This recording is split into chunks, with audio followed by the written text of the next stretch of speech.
Amén. Y quiero seguir con el versículo de Marcos capítulo 11, versículo 22, donde dice: tengan fe en Dios. Y quiero que sigamos pensando en el Dios en el cual nosotros creemos. ¿Es realmente el Dios en el cual usted cree el Dios de la Biblia? ¿O usted está creyendo en el Dios de los filósofos griegos? ¿Sabían ustedes que mucha de la perspectiva de Dios que se tiene hoy, o que ha dominado durante siglos la teología cristiana, pues fue influenciada por filósofos seculares como Platón y Aristóteles? Por eso, ¿el Dios en el cual usted cree es el Dios de la Biblia o es el Dios de los libros? Porque muchos leen los libros más que la Biblia.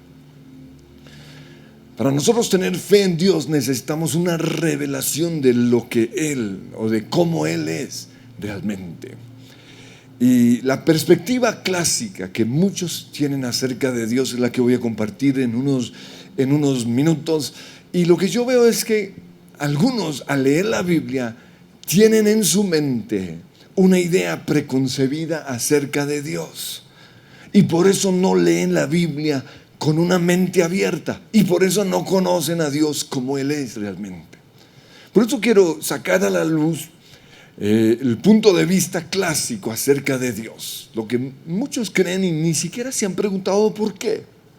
En primer lugar, Dios es completamente inflexible e incambiable, inmutable. Ahora, eso suena muy doctrina, pero este es un concepto filosófico griego acerca de lo que es la perfección. Porque un ser perfecto, como es perfecto, no necesita cambiar, porque si cambia ya no es perfecto. Entonces, debido a eso, algunos creen Dios no cambia. Ahora, vamos a ver más adelante que con respecto a su carácter, Dios no cambia. Pero nos vamos a dar cuenta que en otras áreas Dios sí cambia. En segundo lugar, el concepto clásico acerca de Dios es que Dios está por encima de las emociones. En otras palabras, a Dios nada lo mueve, a Él nada lo afecta. O sea, Él no siente nada. Si se muere alguien, si alguien está feliz, le da lo mismo, porque nada lo mueve. Él no experimenta ni placer ni dolor. Él no lo podemos conquistar. ¿Por qué? Porque Él está por encima de las emociones, no ve que es Dios. Entonces quizás esta idea está por ahí en algún lugar de su cerebro. En tercer lugar, otra perspectiva clásica acerca de Dios es que toda la eternidad ya fue establecida, ya sea en la mente o en la voluntad de Dios. Todo ya fue establecido. O como dice la canción, ¿qué será? Será.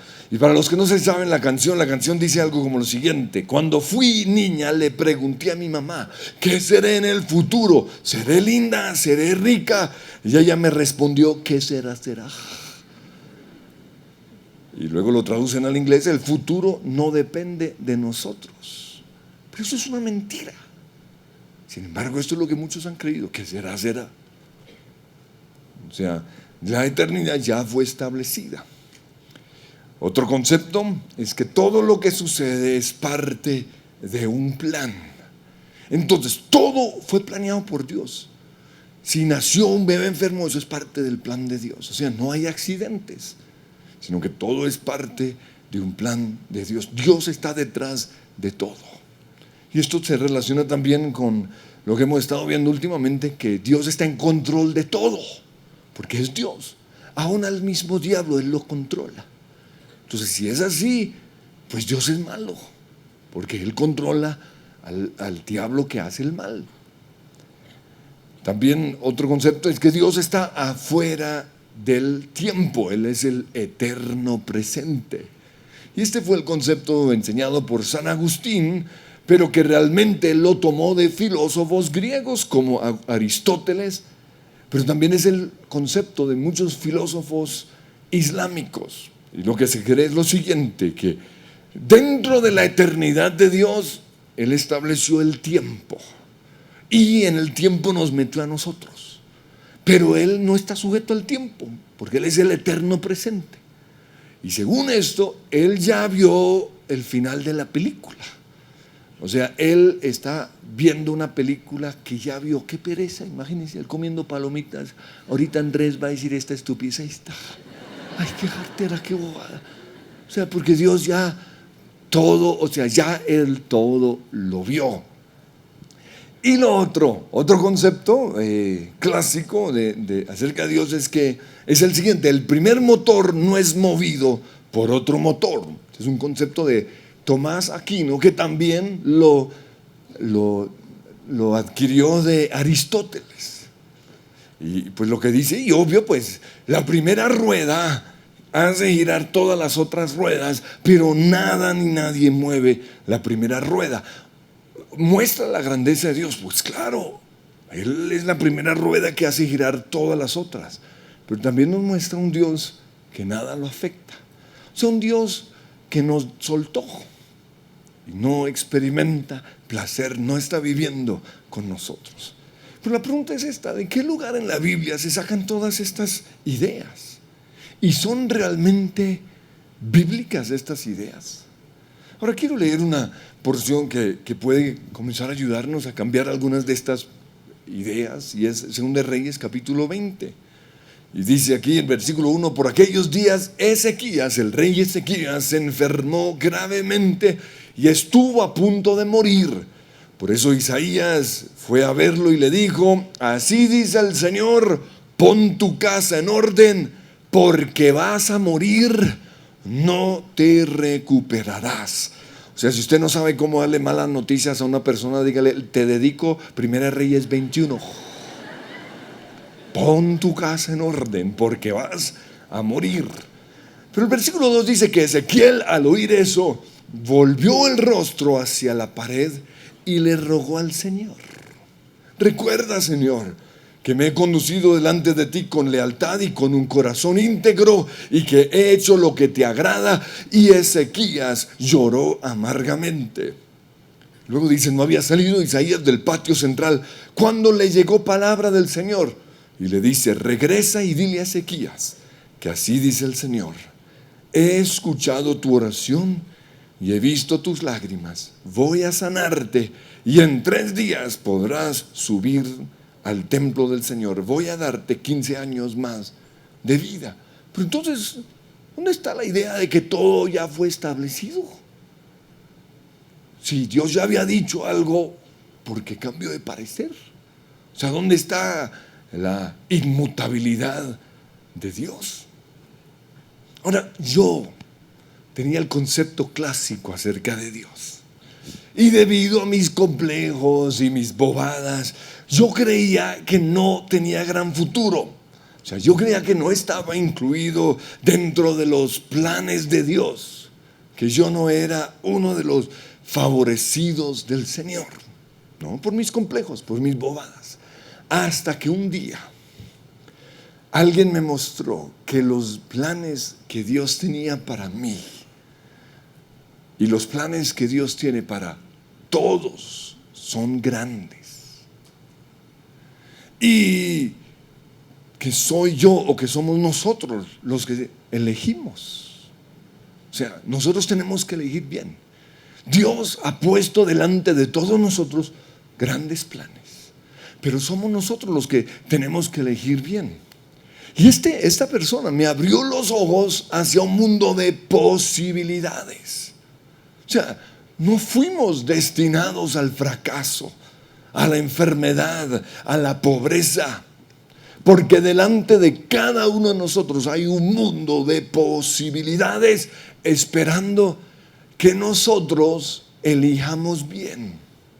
Y por eso nosotros lo que necesitamos es ser guiados por Dios, porque elegir bien es saber cuál de todas esas opciones es la voluntad de Dios. Pero Dios para todos tiene planes grandes, pero yo soy el que elijo, y ese es el mejor regalo que Dios le dio al ser humano. Es la libertad de elegir, y esto es lo que el diablo le quiere quitar a usted. El diablo quiere que usted simplemente crea que usted no puede elegir, que qué será, será. Pero hay un futuro que nosotros podemos escoger. Lo que yo elijo, lo que nosotros elegimos, eso es lo que va a crear nuestro futuro. El futuro está delante de nosotros esperando ser creado. Entonces yo rompí el molde.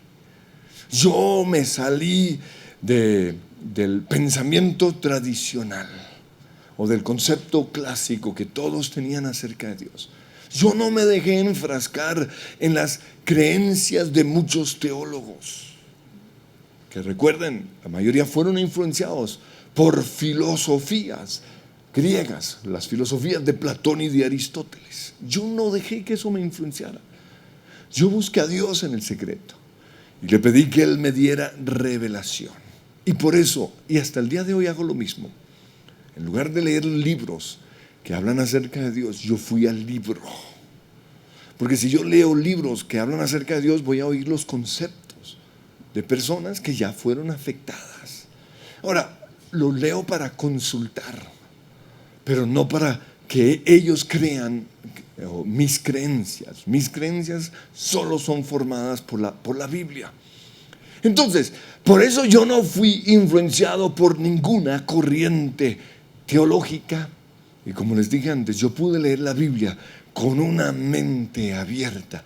Y esa es la manera en la cual usted debe leer la Biblia. No creyendo, no es que eso es así, no, pero no entiendo. No, léalo con una mente abierta. Y hasta el día de hoy sigo leyendo la Biblia con una mente abierta. A veces no entiendo todo. Y sigo leyendo y sigo buscando. Pero el secreto es una mente abierta. Ahora, hay muchas cosas que no entiendo acerca de Dios, pero de algo sí estoy seguro, y esto es la base de toda mi teología, es que Dios es bueno y que Dios es amor. Y cualquier concepto que vaya en contra de eso, lo pongo en duda. Dios es bueno y Dios es amor. Entonces, ¿cómo veo yo a Dios? ¿Y cuál es mi perspectiva con respecto a Dios? Pues en primer lugar, Dios es inmutable o incambiable en su carácter, en sus atributos, ¿no? Él es omnisciente, Él es poderoso, Él es sabio, Él es justo, Él es misericordioso. En su carácter Él es incambiable, inmutable. Pero en la práctica Él es flexible. En su relación con nosotros y en sus planes, Él es flexible. Y estos versículos, en Malaquías 6:3, nos muestran el carácter de Dios. Dice, yo el Señor no cambio. En cuestiones de mi carácter, yo no cambio. También Hebreos 13:8 dice, Jesucristo es el mismo ayer, hoy y por los siglos. Él es el mismo. Su palabra, lo que Él dice, es incambiable. Cuando Dios decreta algo, cuando Dios da palabra, o cuando Él promete algo, Él lo tiene que cumplir.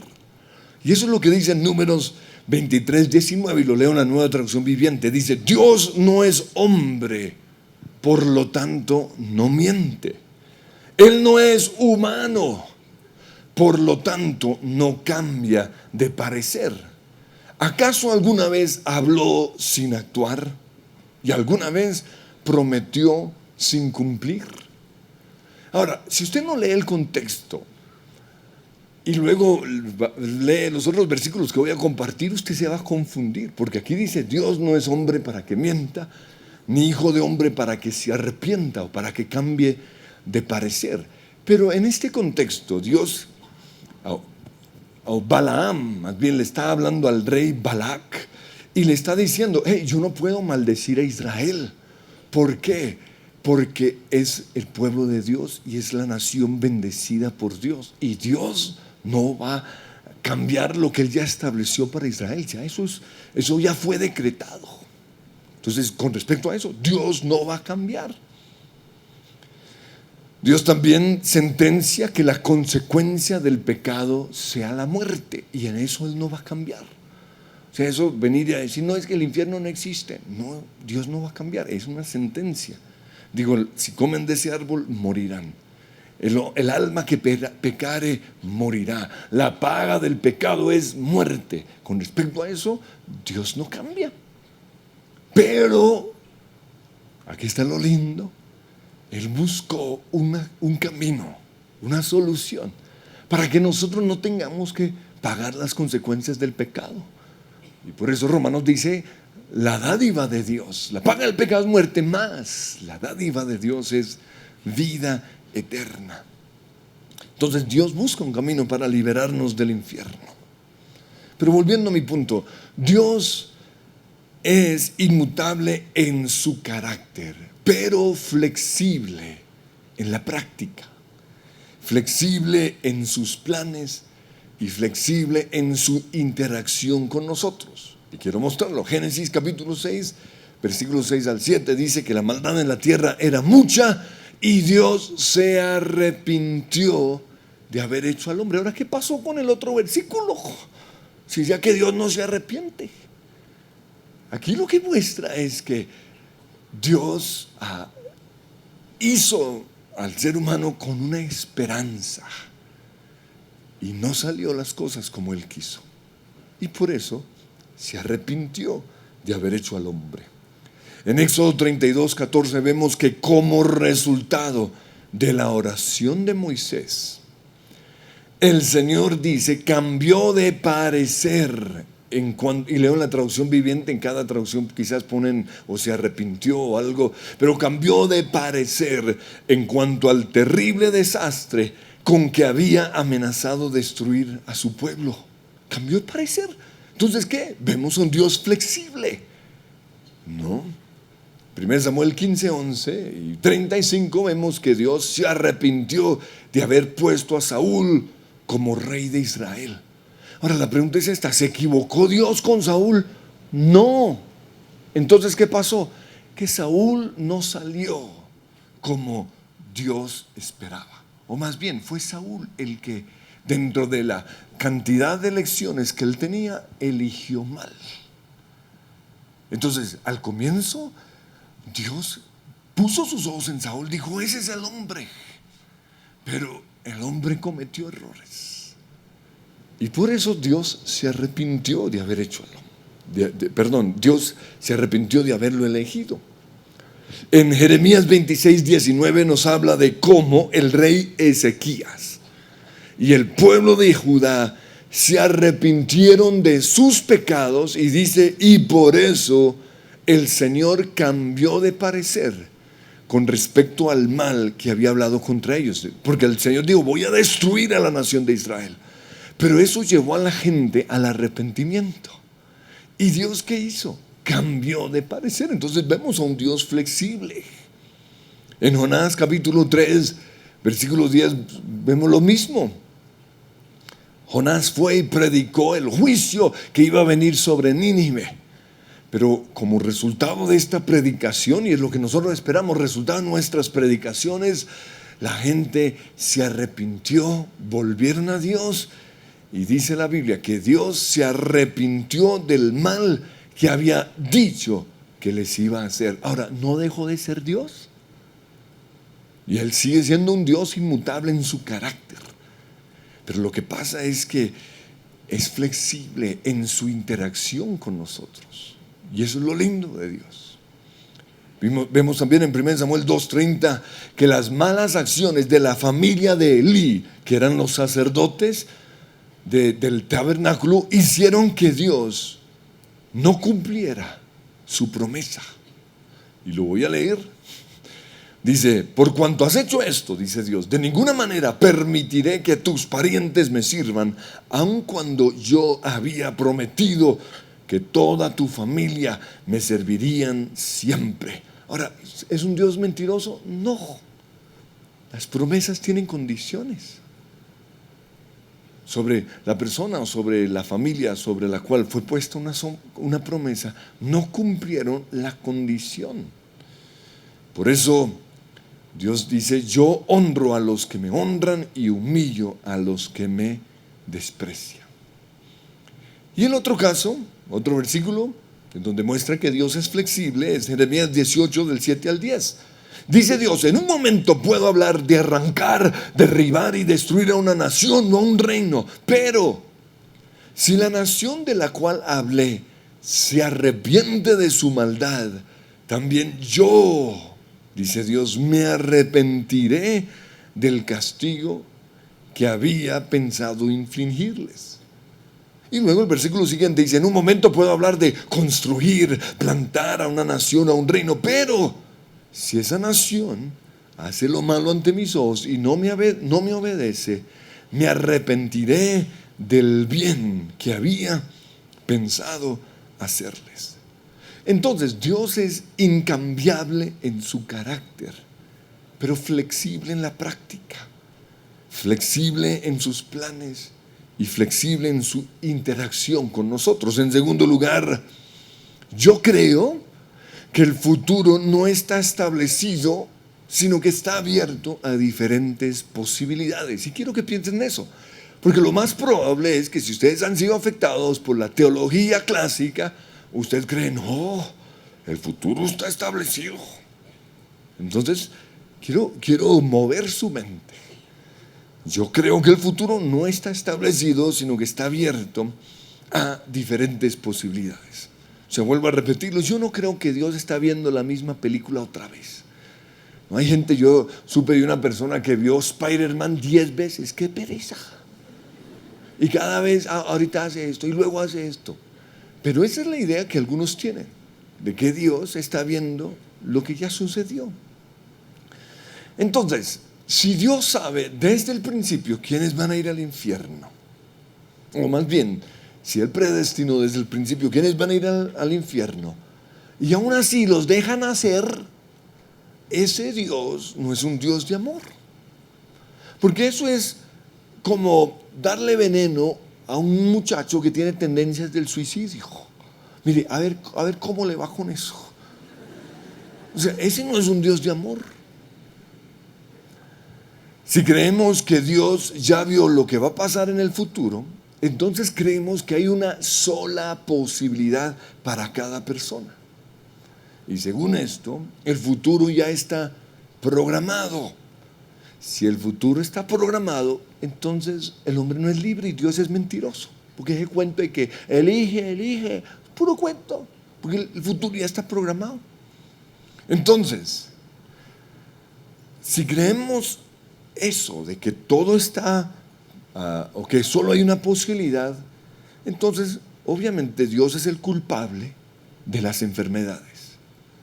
Si una persona es abusada sexualmente, Dios es el culpable. ¿Por qué lo permitiste? Que es lo que muchos dicen. Dios es el culpable de la pobreza, del hambre, de los accidentes, de todas las desgracias. Todo fue planeado por Dios. Y entonces, para mí, ese no es un Dios de amor. Ahora, ¿qué es lo que yo creo? Yo creo que Dios es omnisciente, que Dios todo lo sabe. O sea, Él conoce todo el pasado. Él conoce todo el presente. Él conoce sus pensamientos en este momento y los pensamientos de toda la creación. Dios es omnisciente. Él todo lo sabe. Pero con respecto al futuro, lo que todavía no hemos vivido, Él conoce las diferentes posibilidades que todos tenemos. Y son millones de posibilidades que todos tenemos. Y Él es tan Dios que conoce todas las posibilidades y también conoce el resultado final de las millones de posibilidades que todos nosotros conocemos. Ese es nuestro Dios. Y como para ilustrarlo, es como un juego de ajedrez. Los que son bien malos para jugar ajedrez solo mueven y no más, ¿no? Y ya hablan y luego, ay, ¿este qué hizo? Y luego hacen otra jugada. Esos son los malos. O sea, si ustedes así no jueguen ajedrez. Los que son buenos piensan: si yo hago esto, él hará eso, o hará eso, o hará eso, y luego yo hago esto, que mate. Ese es un promedio de una persona que está pensando adelantado. Los campeones piensan hasta 10 cosas adelante. Pues Dios es como un campeón de ajedrez. O sea, en otras palabras, si va a jugar ajedrez, no juegue con Dios. ¿Por qué? Porque Él sabe el final desde el principio, porque Él conoce todas las probabilidades. Ese es el Dios en el cual yo creo. O sea, no es un Dios que ya sabía. No. Él sabe las 1.000.000 de probabilidades que están en cada uno de nosotros. Ese es nuestro Dios. Y eso es lo que dice Isaías 46:9 del 10. Recuerden las cosas pasadas, aquellas de antaño. Yo soy Dios y no hay ningún otro. Yo soy Dios y no hay nadie igual a mí. Yo anuncio el final desde el principio, desde los tiempos antiguos, lo que está por venir. Yo digo, mi propósito se cumplirá y hará todo lo que deseo. Entonces, Dios anticipa, como un buen jugador de ajedrez, todo lo que vamos a hacer. Y Él tiene un plan para hacer de eso algo bueno. O sea, Él anticipa sus embarradas. Eso no quiere decir que su embarrada fue planeado, ni que su embarrada fue parte del plan de Dios. No, Él lo anticipa. Y Él dice, bueno, si se casa con Julio, se va a divorciar. O Julio le va a hacer daño. Pero Él anticipa eso. Y Él anticipa desde antes cómo convertir las embarradas mías o las injusticias de otros hacia mí, cómo convertirlo en algo bueno. Eso es lo que dice Romanos 8:28. Ahora bien, sabemos que Dios dispone, ojo, dispone, no dice programa. No, Dios dispone todas las cosas para el bien de quienes lo aman. Aquí no dice que todo lo que sucede es parte de un plan divino, no, sino que Él dispone todo para nuestro bien. En otras palabras, si yo peco, si lo embarro o la embarro, o si a mí me roban o a mí me hacen daño, o me deja mi esposo o me deja mi esposa, nada de eso fue parte del plan de Dios, no. Pero Él va a tomar esa situación o ese camino equivocado que yo elegí y va a tratar de guiarme para que su plan todavía se pueda cumplir. Pero no es el eterno presente que ya todo lo vio, no. Yo veo a Dios de la siguiente manera. Él está en el presente con nosotros. Y desde el presente, como es Dios, como es más grande que nosotros, Él ve todas las probabilidades. Y lo ilustro siempre de la siguiente manera. Yo voy por el campo y veo unas hormiguitas caminando. Y desde donde yo estoy, yo me doy cuenta, y si esas hormiguitas se van por allá, van a llegar al charco. No, si llevan por aquí, hay un tronco, les toca pasar por encima del tronco. Por aquí hay pura basura. En cambio por acá está bueno. Y yo voy a tratar de intervenir y decir, no, por allá. Y eso es lo que hace Dios. O sea, Dios mandó a alguien para metérsela en su vida, porque usted se iba para dónde, para el basurero o para el infierno. Pero Dios, que conoce todas las probabilidades, dispone todo para el bien. Pero nosotros aún así elegimos. Nosotros podemos elegir, no, yo quiero seguir por este camino, o más bien, nosotros elegimos bien. Entonces Dios anticipa todas las posibilidades y conoce el futuro basado en cada decisión que tomamos, o en cada tropiezo, o en cada injusticia que vamos a tener que soportar. Y Él está viendo nuestro futuro así como nosotros podemos ver el futuro de estas hormigas. Entonces Dios ve 1.000.000 de probabilidades y conoce cuál va a ser el final de cada probabilidad. O sea, Él dice, si Él estudia esta carrera, entonces tiene 100 posibilidades, y dentro de esas 100 posibilidades otras 100. Si Él va a esta universidad, tiene estas posibilidades, y dentro de estas posibilidades todas estas. Y hay posibilidades buenas, pero también hay posibilidades malas. Y ahí es donde nosotros debemos decirle, Señor, ¿cuál es tu voluntad? guíame, tú que lo sabes todo, muéstrame de todas las posibilidades que tengo, cuál es la mejor. Él sabe que usted tiene posibilidad de casarse con 5 o 6 niñas o 5 o 6 hombres, pero Él sabe qué va a pasar si sales con el plan que tenía para tu vida difícilmente se va a cumplir, va a ser un tropiezo, vas a sufrir, vas a tener mucho dolor. Y Él ve todas las posibilidades. Entonces, yo no creo que el futuro ya fue establecido. Yo creo que a cada uno de nosotros se nos da el privilegio de elegir. Pero también todos nosotros estamos sujetos a las elecciones de otros. Y eso es lo que hace que la vida sea emocionante. Dice Deuteronomio 11:26, hoy les doy a elegir entre la bendición y la maldición. Entonces, el futuro abierto, que es lo que yo creo, no un futuro limitado y cerrado, no, un futuro abierto, es lo que hace que la vida sea emocionante, interesante y que tenga sentido. O sea, en lugar de nosotros estar en una línea de ensamblaje, en donde viene la cosa, le ponemos el tornillo, o sea, qué vida tan harta. Nosotros no estamos en una línea de ensamblaje ya toda totalmente programada. No. Nosotros estamos dentro del sueño de Dios. Nosotros somos parte de lo que a Dios le gustaría hacer. Y tenemos el privilegio de participar con Dios en lo que va a ser nuestra vida. Entonces nuestra vida no es algo ya preestablecido. Nosotros no somos ningún robot, sino que nuestra vida es una aventura. Nosotros estamos escribiendo la historia con Dios. Eso es lo que yo creo. Y eso es lo que hace que mi vida sea tan emocionante. Pero en tercer lugar, la Biblia nos muestra algo, y esto es revolucionario, para romper conceptos clásicos que muchos tienen acerca de Dios. La Biblia nos muestra que Dios nos prueba para saber lo que está en nuestro corazón. Ahora, si es Dios, ¿para qué lo hace? Quiero mostrar los versículos. Génesis 22:12. El Señor le dijo a Abraham, sacrifícame tu hijo. Y vio todo lo que hizo Abraham para sacrificar a su hijo, y esperó hasta el último momento y le dijo, no lo hagas.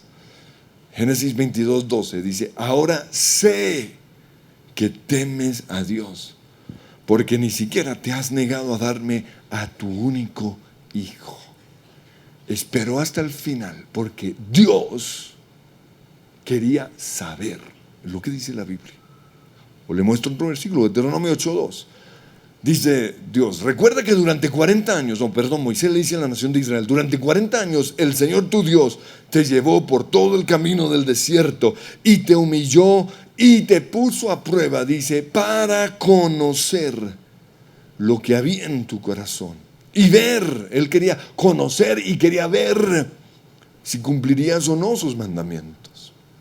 Y lo mismo dice Deuteronomios 13:3. El Señor tu Dios te estará probando para saber si lo amas con todo el corazón y con toda el alma. Ahora, muchos dirían, ¿no? La manera tradicional para contrarrestar esto es, no, Dios hace eso es para que nosotros sepamos lo que está en nuestro corazón. Pero eso no es lo que dice la Biblia. Aquí dice que Él lo hace para que Él pueda conocer. En cuarto lugar, yo creo que Dios tiene emociones. Yo no puedo aceptar el concepto tradicional de que Dios no siente. Ahora, lo que pasa es que expresar emociones implica que somos afectados por algo o por alguien. Y en el concepto filosófico de la perfección, eso no puede existir. Un ser perfecto no es afectado por nada. Y por eso mucha de la tradición, la teología tradicional dice que Dios no siente dolor. Él no siente tristeza, Él no siente soledad, Él no siente rechazo, Él tampoco siente alegría ni placer. Pero eso no es lo que dice la Biblia. O sea, lo que usted quizás ha creído acerca de Dios no es bíblico. Y hay miles de versículos y quiero mostrarles unos. Una vez más, Génesis 6, donde dice que Dios se arrepintió de haber hecho al hombre, dice, y le dolió en su corazón, le dolió. En Oseas capítulo 1, versículo 2, el Señor muestra que Él siente hacia Israel el mismo dolor que siente un hombre cuando su mujer le ha sido infiel. Él siente el mismo dolor. Job capítulo 1, vemos que Dios le expresa al enemigo lo complacido que está con Job. ¿Recuerdan? ¿No has considerado a mi siervo Job, que no hay nadie como él en la tierra? Aquí que vemos un Dios con emociones. Jeremías 31:13, el Señor nos dice, con amor eterno te he amado. Amor es una emoción. Por tanto, te prolongué mi misericordia. Y lo que vimos el domingo en Sofonías 3:17 nos habla de un Dios alegre que se regocija sobre nosotros cantando. Y usa la expresión se regocija. Él siente gozo. Cuando Jesús se bautizó, el Padre dijo, tú eres mi Hijo amado en quien estoy complacido. Complacido es una palabra de emoción. Y en Apocalipsis 4:11 dice que fuimos creados para el placer de Dios. Eso quiere decir que Dios siente placer. En la parábola del hijo pródigo, en Lucas 15 encontramos un cuadro de Dios como un papá. ¿Y cómo lo vemos? Ansioso, mirando por la ventana, esperando a que su hijo regrese a casa. Eso que me muestra que Dios tiene emociones. Pero también Isaías 49:15 nos muestra un Dios sintiendo lo que siente una mamá por sus hijos. Dice, ¿puede una madre olvidar a su niño de pecho y dejar de amar al hijo que ha dado a luz? Y luego Dios dice, hey, aunque eso existiese, y no creo que exista, pero aun cuando ella lo olvidara, yo no te olvidaré. Grabada te llevo en las palmas de mis manos. Ese es nuestro Dios. Ahora, la Biblia dice que fuimos creados a imagen y semejanza de Dios. Si nosotros tenemos emociones, Dios también las tiene. Entonces no acepte el concepto tradicional de que Dios no siente. Claro que sí. En el centro del universo hay un Dios de amor que llora por cada persona que se pierde. Él siente el dolor del divorcio. Él siente el dolor de su soledad. O sea, lo increíble es eso, que no tenemos un sumo sacerdote que no pueda compadecerse, sino uno que fue tentado, que sufrió todo en carne. Y Jesús, recuerden, es Dios hecho hombre. O sea, el que me ha visto a mí, dijo Jesús, ha visto al Padre. En quinto lugar, Dios responde nuestras oraciones. Entonces, si las cosas ya están todas preestablecidas, ¿para qué orar? Pues la Biblia nos muestra que Dios busca una persona que clame. El Señor dice, si ustedes oran, yo responderé. Pero también el mejor ejemplo es el de Moisés. El Señor bajó del monte enojado y le dice a Moisés, yo ya sabía que este es un pueblo terco, voy a descargar mi ira sobre ellos. Pero el versículo 11 dice, Moisés intentó apaciguar al Señor su Dios, imagínense, y le suplicó, Señor, ¿por qué ha de encenderse tu ira, tu emoción contra este pueblo? ¿Por qué darle papayazo a los egipcios para que comiencen a hablar en contra tuya? Calma ya tu enojo, aplácate y no traigas sobre tu pueblo esta desgracia. Acuérdate de Abraham, de Isaac y de Israel. Tú les juraste que harías que sus descendientes fueran tan numerosos como las estrellas del cielo. El versículo 14 dice, entonces el Señor se calmó y desistió de hacerle a su pueblo el daño que había sentenciado. Wow. Un Dios que cambia según nosotros. Un Dios que tiene una relación cercana con nosotros. no un Dios aburrido. Dios tampoco, la Biblia nos muestra que Él no quiere que nadie se pierda. 1 Timoteo 2:4 dice: Él quiere que todos sean salvos y lleguen al conocimiento de la verdad. Y lo mismo dice 2 Pedro 3:9. Pero por último, Dios quiere lo mejor para todos. Los planes que Él tiene para cada uno de nosotros son planes de bienestar. Pero nosotros somos los que elegimos. O sea, si usted no está viviendo dentro del sueño de Dios, Dios no es el culpable, es usted. Porque usted no ha querido creer primero que Dios tiene cosas grandes, que el futuro para cada uno de nosotros es emocionante, pero Dios quiere trabajar con nosotros en construir ese futuro. Pero mucho arranca del concepto equivocado que quizás usted ha tenido acerca de Dios. Y yo te pido, Señor, que hoy te reveles a cada uno de nosotros por la palabra. Señor, que no leamos más libros si no estamos metidos en tu palabra. Que podamos salir de conceptos que fueron puestos por filósofos, por el papá, por el abuelo, por predicadores incluso, que nos han mostrado un Dios distante, un Dios duro, un Dios que es culpable de todas las desgracias. Yo te pido, Señor, que hoy podamos renunciar a ideas que tenemos, que nos han afectado nuestra relación contigo, y que podamos conocerte, Señor, como realmente eres. Rompe, Señor, el molde religioso, rompe las filosofías, rompe, Señor, conceptos religiosos, y revélate, Señor, como lo que tú eres: un Dios bueno, un Dios personal, un Dios que me ama, un Dios que siente, un Dios que está conmigo en mi dolor, pero también en mi alegría, un Dios que tiene grandes planes para mí, un Dios que tiene sueños para mí, un Dios que dispone todo para mi bien. Esa desgracia no fue tu plan, ese hijo enfermo, ese esposo que me maltrató y que me abandonó, no fue parte de tu plan. Fue simplemente una de las probabilidades que yo tenía.